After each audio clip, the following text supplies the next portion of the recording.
പിള്ളേരെ നമുക്കിന്ന് മഷ്റൂം വെച്ചിട്ടൊരു പൊളി ഐറ്റം ഉണ്ടാക്കാമേ. അതിനുവേണ്ടി ഇടിയപ്പത്തിൻ്റെ മാവെടുത്ത് ആവശ്യത്തിന് ഉപ്പും ചേർത്ത് തിളച്ച വെള്ളത്തിൽ കുഴച്ച് മാറ്റി വയ്ക്കണം. വേറൊരു ചീനച്ചട്ടിയിൽ കുറച്ച് എണ്ണ ഒഴിച്ചിട്ട് ഒരു സവാളയും 2-3 പച്ചമുളകും പിന്നെ 200 ഗ്രാമിൻ്റെ ഒരു കവർ മഷ്റൂം ഞാൻ എടുത്ത് വൃത്തിയാക്കി കട്ട് ചെയ്തതും ചേർത്ത് കുറച്ച് ഉപ്പും ഇട്ട് ഇളക്കി കൊടുക്കണം.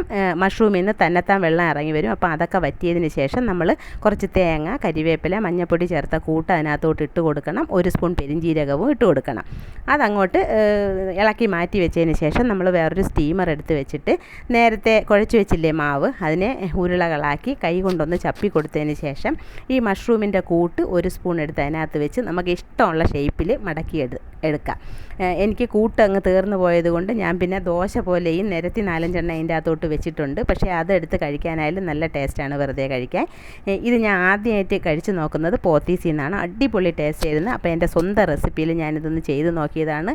നല്ല പൊളി ഐറ്റമാണ്, എല്ലാവർക്കും ഇഷ്ടപ്പെടും. എല്ലാവരും ഒന്ന് ചെയ്ത് നോക്കണം. എന്നിട്ട് ഫീഡ്ബാക്ക്സ് എന്നെ കമൻസിൽ കൂടെ അറിയിക്കണേ. അവരിതിനെ മോമോസ് എന്ന് വിളിക്കും, നമ്മളിതിനെ കൊഴുക്കട്ട എന്ന് വിളിക്കും കേട്ടോ.